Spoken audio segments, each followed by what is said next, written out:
And welcome everyone to the 11th annual Transforming the Teaching and Learning Environment Virtual Conference presented by Northeastern State University. And the session today is one of the 60 hour-long sessions we have through Friday of next week. So I'm Bob Hales. I'll be your moderator for this session and probably every other session. You'll get tired of hearing me. As a reminder, all of our sessions are closed caption. To view the captions, you can click on the closed caption icon. And Michelle, who did almost all of the captioning last year, is doing it again. So she's really good, so you should watch her as she works. Today's session is a model for making campus life accessible to online students. Our presenters are Molly Mott, who is the Associate Provost and Dean of Academic Support Services and Instructional Technologies at the State University of New York at Canton. And Courtney Bish, who is Vice President for Student Affairs and Dean of Students at SUNY Canton. So without further ado, let me turn it over to Molly and Courtney. Well, welcome everybody. I'm just so delighted that people are from all over the country. I think this is absolutely fabulous. I'd also like to introduce over here RJ Thayer. He is our coordinator for our online student engagement, and he is responsible really for the success of the program and moving these initiatives forward. So I'd like to move to the next slide, which isn't moving. And why is that? Huh. Oh. All right, so the goal here is don't click too many times because it'll go ahead by 5 or 6 slides. And I always have happy fingers with the keyboard, so there you have it. Just to give you a little information about SUNY Canton, we are a State University of New York campus, which is a part of a larger consortium in New York State of 64 campuses. We are a physical campus with online degrees. So we have online degrees in healthcare, finance, management, CJ, and nursing. And approximately 35% of our total enrollments are our fully online students. And we've been doing this since 1999. And we have increased our 4-year degree offerings, particularly in the last 5 or 6 years. So we're going to start off with some questions because we're curious about what your insights and your observations are. And the first question is number 1, do the needs of students differ because of their instructional modality? So if you want to put some comments in the chat, RJ is going to monitor that. Oftentimes we hear people say, well, that's not going to work for online students, or that's only something you can do for campus students. And we really want to challenge those assumptions. So RJ, let me know if you have a chat and I'll incorporate any answers into the conversation. Okay. The second question, what assumptions do you have about the needs of online learners? So this challenges us to think more deeply about what we make accessible, available to our students at a distance, and making assumptions about what they're interested in is, I think, a trap we tend to fall into, and we encourage people to challenge those assumptions.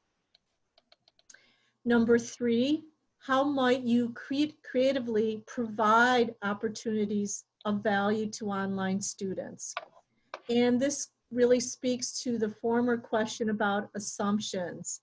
What do students value the most, especially if you have a population of post-traditional students?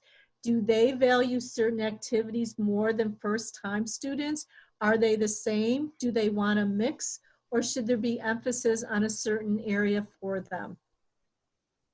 And finally, the last question, how do you cultivate online learners as alumni? And we've really started to look quite deeply into this question. If we look at our alumni base, they're almost all our graduates that were from face-to-face programs. And as we incorporate new online programs and we increase our portfolio, are we going to continue to cultivate those alumni? Are they bonded to the program that they enrolled in or graduated from versus bonding to the institution itself? So there's a lot of application for engaging online students into campus life, into student life, and bonding them to the institution because they are going to be our future alumni. Any chat? Not yet. Oh, you can chat anytime about these questions and RJ will answer them. I had a student a couple years ago send me a very long email, and I think as administrators, we often do receive long emails. And it was so valuable though, because it was a post-traditional student who was taking our online classes and was frustrated with feeling left out. And what the student said was they would read all the emails about things going on campus, and the online student just wasn't a part of it. So they were included in the message, but they couldn't participate. So when the student said to me, it would be nice if the online student were included with campus events, anything that shows them they're just as important, that completely changed the way I thought of things and consequently roped my colleagues into it. Also, we started to see a couple things across the institution.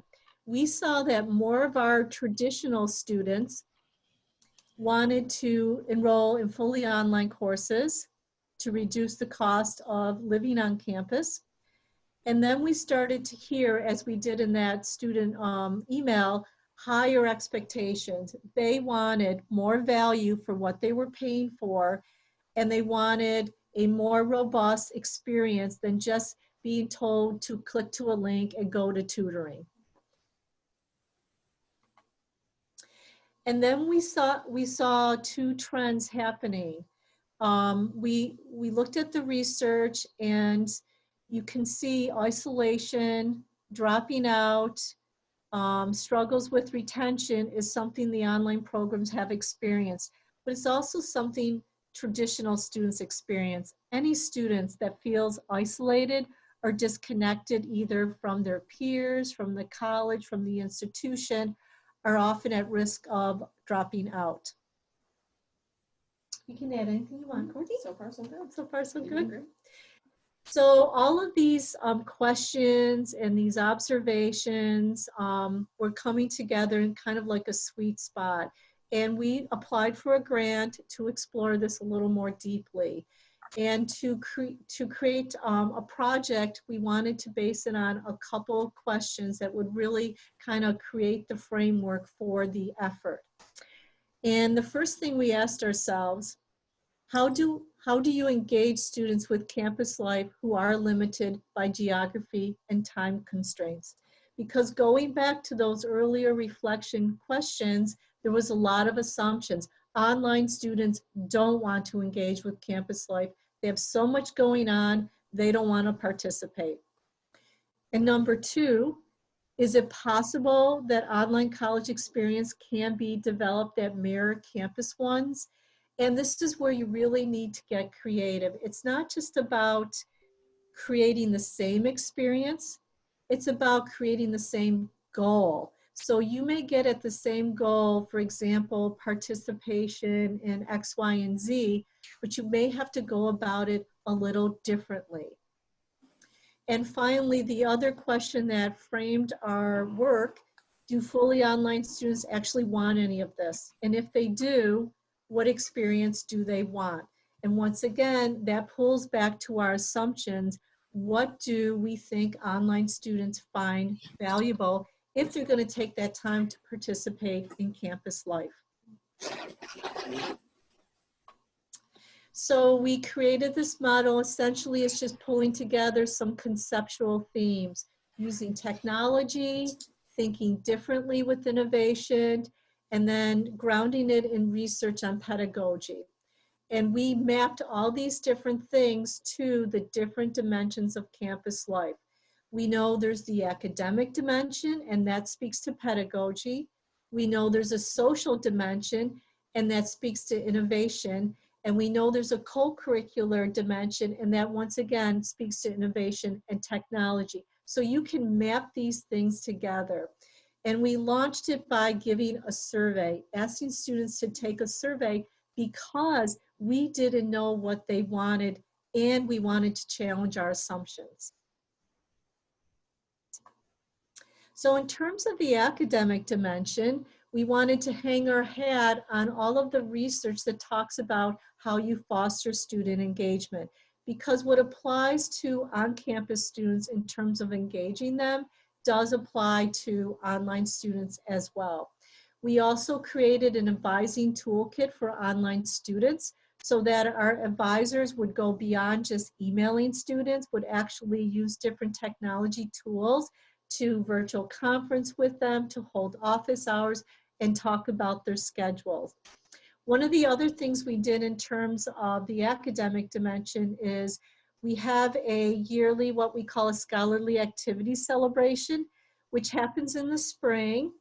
And our undergraduate students team up with their faculty and they present the research they did with their faculty. So this is something only our face-to-face campus students could ever engage in. And we set aside travel funds so that our online students, and if you go to SUNY Canton's webpage and you type in scholarly activity, how we did it will pop up for the online students. So we actually had them submit an application, apply for travel funds, and that allowed them to actually come and participate on campus. And what I'm really thrilled about is last year, the online student from our healthcare management program applied for the funds, was given the money, came up and actually won, received the top standing of all the different presentations at Scholarly Activity. So like we were over the moon. This year, we're going to add another layer. We're going to add e-posters so that we can further extend our reach to online students with this academic opportunity. Okay, so in terms of the social and co-curricular dimensions, we use technology to do this. And for years, SUNY Canton has held what we call a professional clothing fair. And the campus community comes together as well as the outside the campus community. And we donate nicely, gently used professional business attire. And this allows our students who are graduating to actually get this business attire for their first job interviews, and it doesn't cost them anything. So we've hosted this on our campus for years. But how do online students have access to this? And we actually created a virtual fair, and we ran it much like Amazon Prime. And we use Shopify to be our retail online host, which is very inexpensive. So it had that Amazon look. And then we mobilized our Career Service Center with our work study students. And what they did was they packaged our online clothing, put it online, students could go in and we would ship it to them. So we had, and this year was close to 300 orders, so 33% of our orders went to our fully online students. And it's really relatively inexpensive. We've actually cut down the cost from $3,000 by using our work study students. What we'd really like to see in the future, have this be an internship and be like an applied learning experience for our business students. Oops. So this is what it looked like. You really can't tell the difference. So I'm an online student and I happen to be in Massachusetts taking our healthcare management. and I have an interview, but you know, professional clothing does cost a lot. I can go in, I can click on this, send the order, it's free, and we will ship it to the student.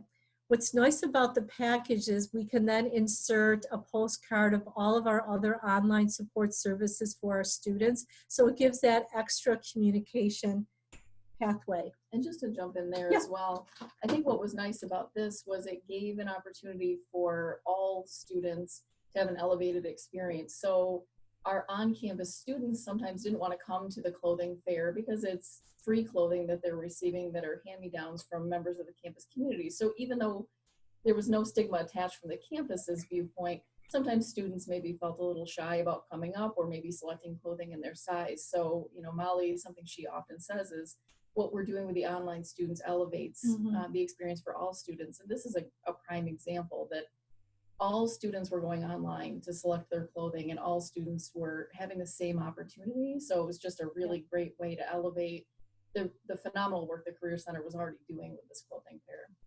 Yeah, those are some really good points. What I would say about that is it's just not that expensive to do at all. Shopify is what, $30-something a month. So it's extremely valuable. We also host a virtual career fair because once again, we found from surveying our students that many want activities related to career because they have X amount of time and they want to connect what they're going to do outside the classroom to getting a job. So when we talk about what do online students want in terms of student life, we really learned that using career-related activities would get more interest and participation. So our virtual career fair is run by a vendor. It's about $3,000, and students go in on the day of the career fair and they can actually talk to different industry partnerships, etc. And 30% of the students that entered this were our fully online students. Once again, we do a virtual study abroad. We use a vendor to do this, and because we're part of that larger State University of New York consortium, we open this up to all of the other student institutions. So our online student can go into this study abroad forum, connect to other campuses across New York State, which gives them a lot more countries to choose from, and then have the experience of actually seeing what SUNY can offer in terms of doing some applications and some learning in other countries. And now I'm going to turn it over to Courtney, and she's going to talk about our online student engagement tool. Okay, so like I was referring to earlier, a lot of the work that we've done for online students has been something that both engages the online students, but also elevates the experience for our brick and mortar students as well. So I come from a really standard student affairs background. I've been here at the college almost 20 years. And most of my experience has been through residence life and traditional student activities and student engagement. So this was a really new element for me and for the folks that I work with, but it's given us a really great way to connect with a larger group of students on our campus. So the first thing that we did when we got this grant funding was seek out a student engagement portal that we could utilize not only to help elevate the clubs and organizations and programming that we're doing on our campus now, but how we can engage online students in the life of the campus in that way. So when we adapted Campus Labs software, which we're dubbing internally Rue Life, our mascot is the kangaroo, so everything here is Rue. So we created this portal, and what we learned through that process was online students do want to engage with clubs and organizations. In fact, we had a Greek chapter that 2 years ago now decided to create a fully online chapter of their Greek organization because they had online students who were interested in being a part of what they did, which we thought was amazing. So Rue Life has been up for a couple of years now. The co-curricular transcript and badging was the work initially that I was engaged in when we received the grant, because I thought there was an opportunity for students to showcase the work they were doing outside of the classroom. There's been a fair amount of research on employers and graduate schools being interested in seeing a co-curricular transcript that is robust with information about service learning, clubs and organizations, and leadership opportunities on the campus. And so we engaged in that discussion on our campus and felt that we would like to pilot a co-curricular transcript, which is, it's been a really positive experience for our students. They can print it on demand, and it's actually housed right in our student engagement portal through Life. The digital badging effort, we began with 2 badges when we opened the digital badging platform about 1.5 years ago. We have a student leadership development badge, and we also have a cultural competency badge. And so those were the 2 that we began with. We actually just added a wellness badge this semester. So basically students are able to engage in work outside of the classroom, and in some cases with academic coursework that's a part of their badge, to gain a credential that can be put on their co-curricular transcript. So this has been a really good way for the students to participate. And what's great for online students is all of the programs and events and workshops are all live streamed, which RJ will talk about in a few minutes. And so the online students can participate in getting that digital badge and their co-curricular transcript in the same way that their campus counterparts can, which has been really important.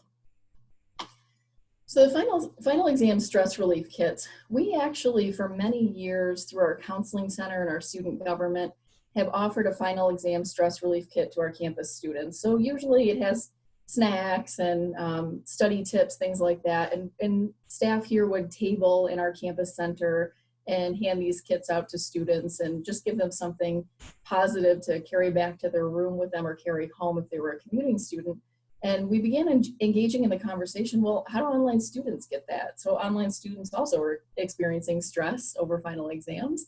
And so we had the opportunity through that grant funding that we received to put together final exam stress relief kits and to send them directly to the homes of the online students. What we learned through that process was we thought we'd have some online students who would be interested in it if we offered it. We had no idea the overwhelming interest that we would receive. I think when we initially planned it, we thought we had maybe 70 kits, and I think we were well over 100 requests that first go round. And so we said, okay, from here forward, we obviously need to pick a number and say we have this many stress relief kits available, sign up now. And that's what RJ and his office have done, which is great. It's further proof that the things we think students might not be interested in, or maybe a few students are interested in, we really don't always have that right. So that survey tool that Holly referred to earlier has been really important in giving us a baseline for what students really want. So we've done those final exam stress relief kits for a little over 2 years now. And we're doing graduation ones this year for commencement. So what's in the commencement packages, RJ? A medallion from our alumni association. So that's a way to connect the graduate with our alumni office. Confetti. I'm not sure that's a good thing or not, but I pushed confetti. And there's some other things. I think a mortar board. Yeah. So, and we're going to, on our graduation ceremony, we have a large TV screen in the back of where the students are, and we're going to have those online students that want their names read. They're going to be read at the start of the ceremony, not at the end, at the start, because that really sends the message they are a part of us. Sorry, go ahead. No, Vicki has a question. She wants to know if the survey that we use is available. Yes, absolutely. I'm happy to share all of our survey tools. So I can just email them to you, Bob, and you can disseminate them. And, you know, I'm happy to give you this PowerPoint as well. So I can follow up by putting together all the resources, and you can share them widely. And you can see that quote at the bottom of the page. And I think that's what continues to drive the work that we do is every time we add a new initiative or add a new item, even as small as a stress relief kit, we get this positive feedback from the online students, sometimes overwhelmingly positive, just indicating how they really feel connected to the campus and they finally feel like they're a part of what we do. And Molly sort of alluded to this earlier, but our online students at this point still pay the same fees that our on-campus students do. So they pay our student activity fee, they pay our athletic fee. And so it's critical that we're able to provide for them the same experience or the Value. same opportunities for a similar experience so that they feel like their money has been well spent. And before we talk quickly about the Student Online Learning Advisory Committee, I also want to mention, which I know I keep saying I'm going to throw in this presentation and I never remember to do it. We actually added this at the beginning of this process, so maybe 2.5, 3 years ago, we added an Online Student Government Association representative. And this has been a really important way for online students to have a voice in their student government. And we've had really positive feedback from the online students who participated in that role and their work with the online students who give them feedback. So I just want to mention that as well.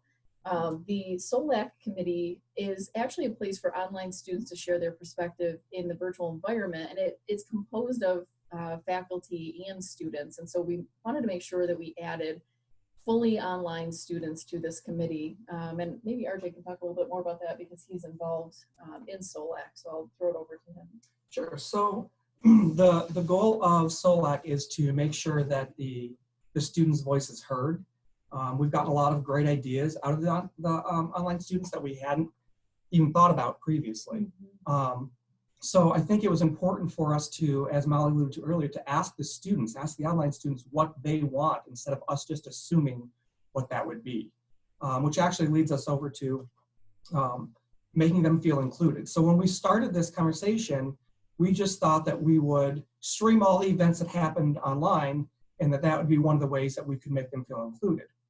What we learned about quickly was not all the events lead to entertainment through streaming.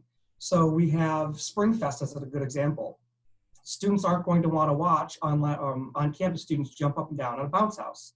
So we needed to figure out and get creative how we can include those online students in events that may be more applicable to a traditional on-campus student. So we kind of changed our thinking and we decided that we are going to make them feel included more on a one-on-one basis. We send individualized emails to each student on their birthday, wishing them a happy birthday. I just love that. Have you heard feedback from We have. that? We've gotten a lot of feedback from that, yep. We also take and pick one of those students each month and send them an actual birthday present, just some of our college swag that we have. I think that's so cool. We also take and put out a weekly student newsletter for online students only. And the information that we include in that newsletter are events that they can attend, deadlines that apply to them. And then we always put kind of a fact or a trivia in there to make them more aware of the services that they have on campus that they may not be aware of. Student Activities does a really good job of making sure that our online students have access to tickets and giveaways and free swag that they do for on-campus students. So we send them to those as well. We also started last year a holiday craft kit that we will send I think to that's neat too. parents, online students that are parents. So we just include some crafts that they can work on with their kids to just make them feel like we're Is that there. the we're holiday helping them. time? Yep. You know, that came about because the campus hosts a holiday party for the commuter students and their family and their children. And well, what about our online students? You know, I think that is the mantra that you need to say is, well, what about the online students? And you'll be amazed every year something comes up and I'm ashamed that I did not think, what about the online students? And it doesn't, once again, have to be the exact same thing, but what is the goal you're trying to achieve? Are you trying to make them feel a part of the campus? Are you trying to help them bond to the campus? Are you trying to show them that you value them? So you can do many things to get at that goal, but just sometimes in different ways. Absolutely. And that's a great point for the next slide, or the next point here is, so our on-campus students, when they come on campus, they do orientation, they get all this free stuff, t-shirts and all these other things, and we needed to figure out a way to include the online student in that. So we obviously have a virtual orientation that our online students can attend, but we also send all of our new online students a care package that has t-shirts and some college swag, same thing that on-campus students would get. And we usually send about 800 packages every year to our online students to make them feel included. So, and the interesting thing with all this is we're actually hearing back from the students, and we're hearing very positive feedback. We just got an email 2 weeks ago about a student that said that that their experience has been greatly, they've benefited from being a student here at Canton because we have included them in the things that we do. And these are just all the different emails that we get, letting us know that, you know what, they appreciate what we're doing.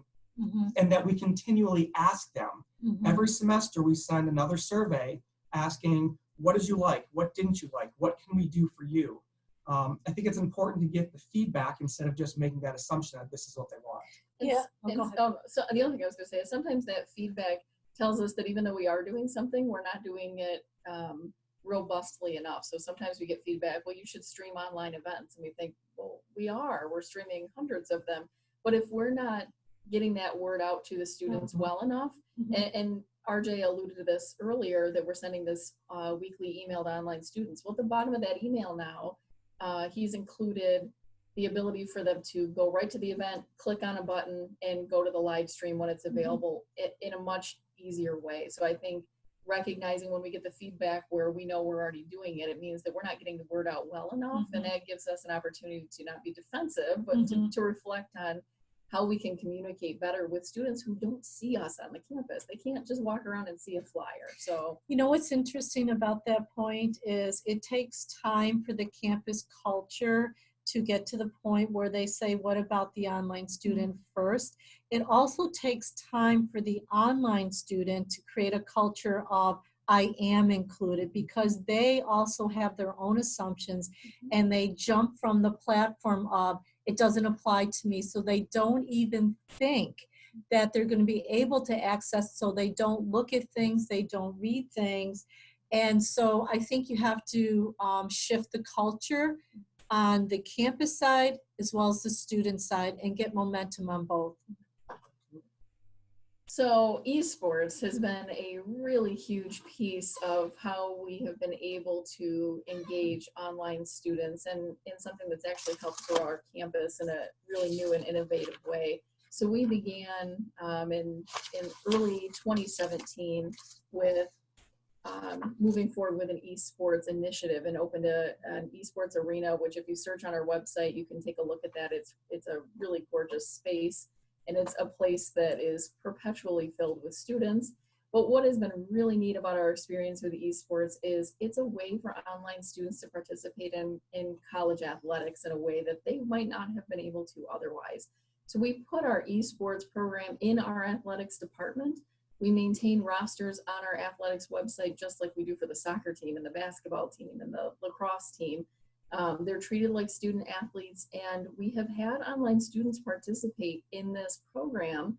And what's great is it doesn't require travel to the campus for them. They can participate as an athlete right from their own space. So we have just been really excited about the opportunity. We're affiliated with NACE, and we're also affiliated with the ECAC.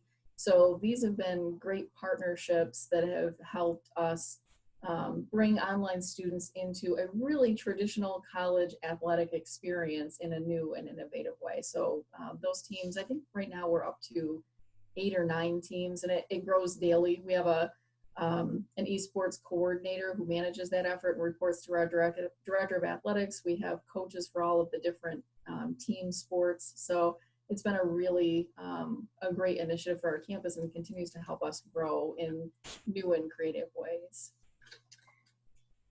Yep. That esports is a presentation in itself. So I encourage people that are interested in it to touch base with Courtney, and they can really give you some more in-depth understanding and some takeaways from that. So in terms of wrapping all of this together, we've been doing this for 2 years, and these are the things that we have learned. Number one, students want to feel connected. Oftentimes they're just creeping, meaning they may not want to engage or they can't, but they want to know they can.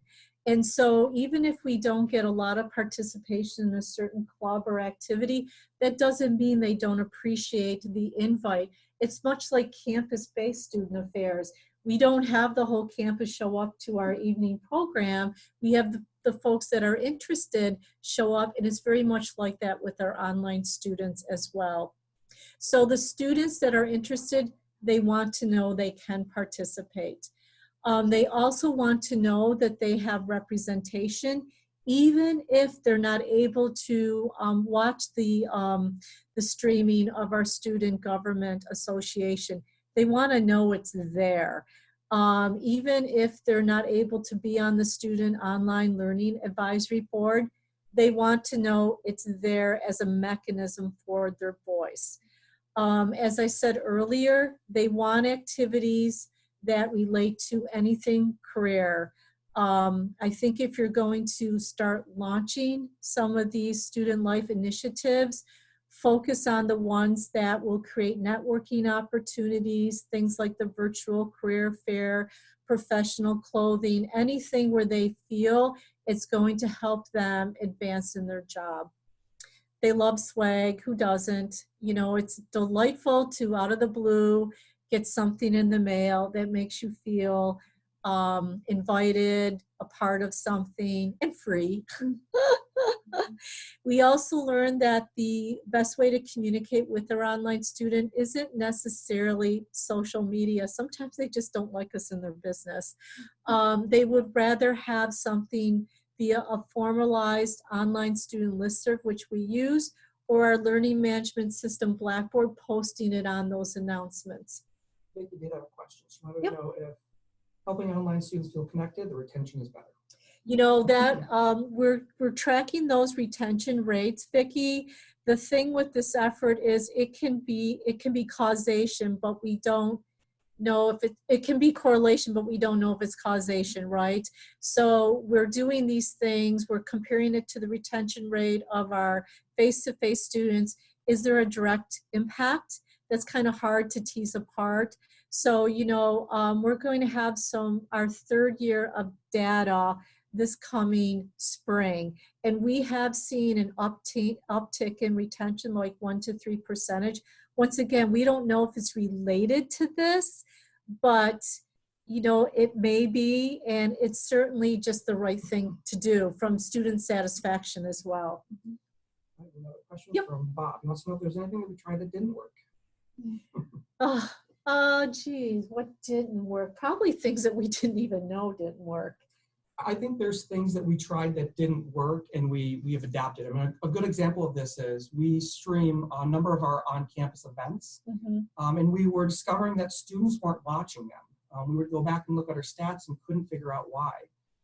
We weren't reaching them where they were. We were using our campus streaming system, which we use Panopto for, which is great for academics. But how do you come across videos that you watch online? You come across them naturally on YouTube. Right, so we've switched from Panopto to YouTube for our for the entertainment side of things. We still stick with it for academics.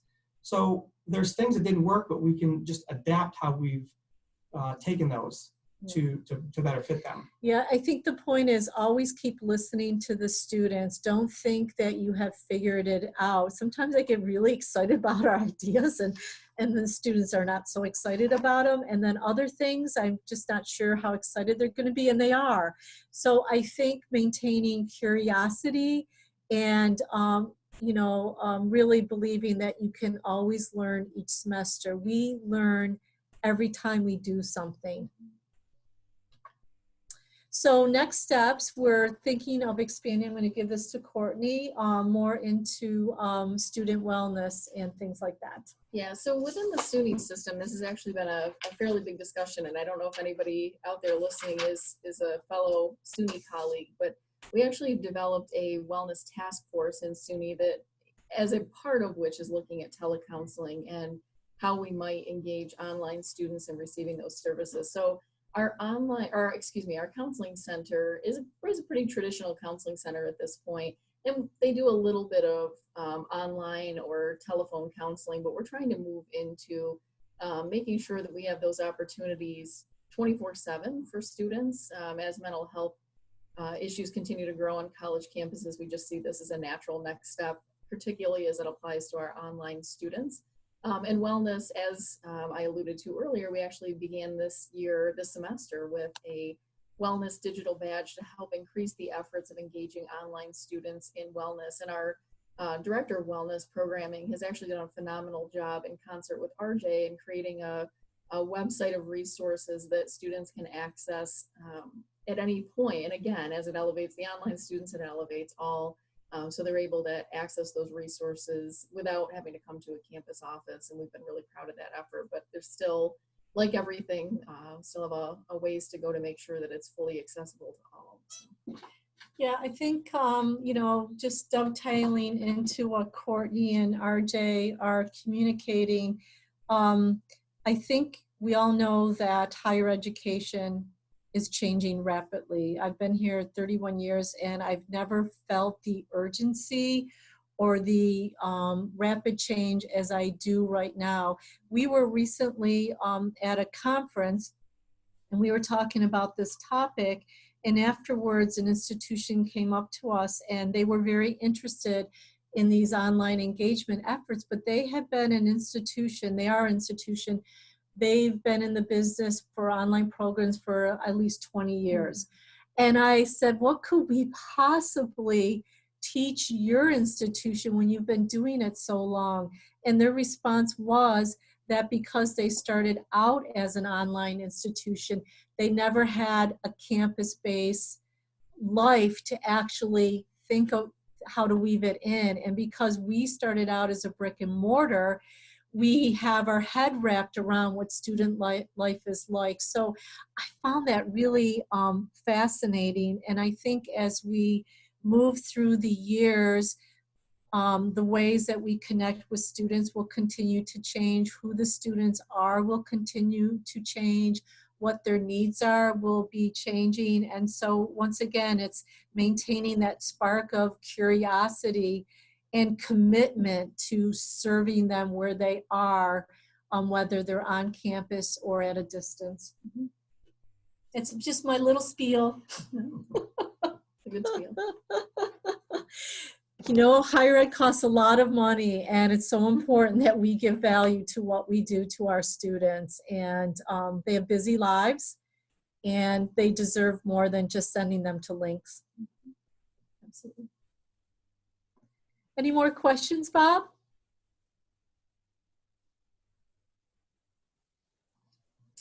The thing I would recommend, which really made this work here at Canton, was RJ. Because if you do not have a point person to lead this, it will just be siloed across the campus. I think having a really good partnership with student affairs and understanding their work, because Courtney and I are longstanding colleagues, we were on the same page. And then having RJ as the point person was key. So, you know, you got to have a champion on the campus. You almost need that champion to cross between student life and maybe not traditional student affairs, but at least academic support services and technology. So the ability to cross over both fields has been really important. And we've been lucky to have RJ because of his expertise in both areas. Mm-hmm. But when you look for someone, you need that point person to have both levels of experience. Otherwise, what happened before we had RJ was Molly and I were trying to, on top of our full-time jobs, run a show that really was not our place to run. So yeah, she's right. We were tired. And you know, I hear when I talk to others that are trying to implement programs like this a lot, that they don't always have support from their administration. Yep. We got really lucky here at Canton where we have that, but I think that there's other ways that you can target the initiatives. So a good example is we just ran the numbers the other day, and 1.5% of our alumni, our online alumni, donate, even though we have 35% of our students are online. So you can pull the numbers and run with, you know, we are making them feel more welcome, we're making them feel more included on campus, which means we'll eventually likely to see those numbers increase.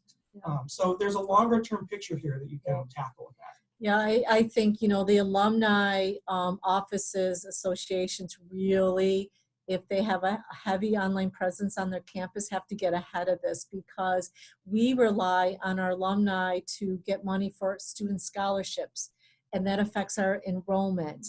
And so it's just not going to be the face-to-face students in the future.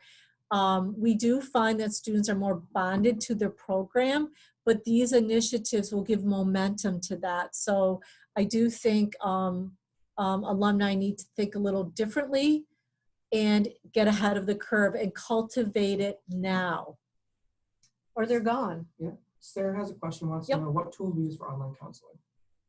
Right now, we don't have a specific tool that we use. And in fact, that's one of the things that we're exploring. Right now, we've been doing Skype counseling. So we've been using Skype or Zoom, just typical methods like that, where the exploration SUNY is doing includes vendors. But at this point here on campus, we haven't selected a vendor yet.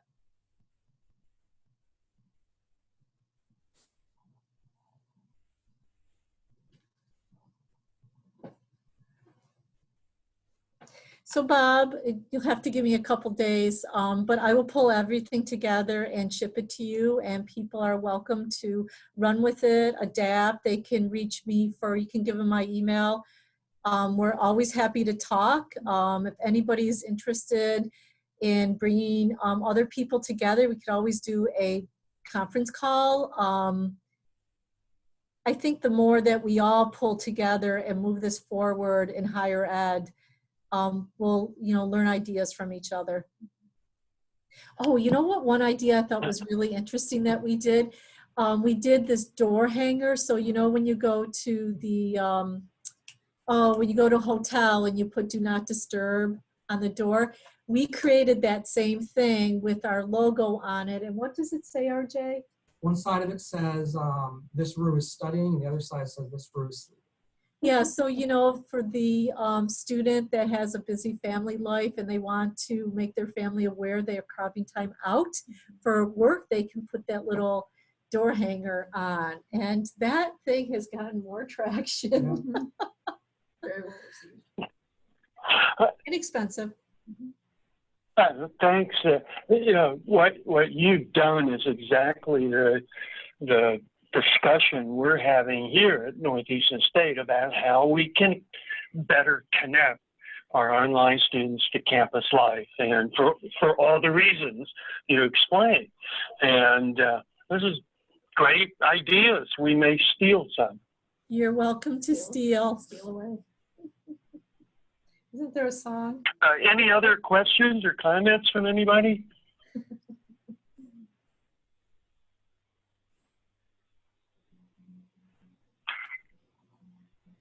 I see none. Okay. I want to thank you Well, thank you for allowing doing us. a really interesting and helpful kind of presentation. I really like. It's practical things that I can take away and implement. So this is just great. I really appreciate it. You send me something, I'll make it available to everyone else. And that's great. Okay, well, Thanks. yes. Goodbye, everybody. Have Thank a you so wonderful much. day. Like me.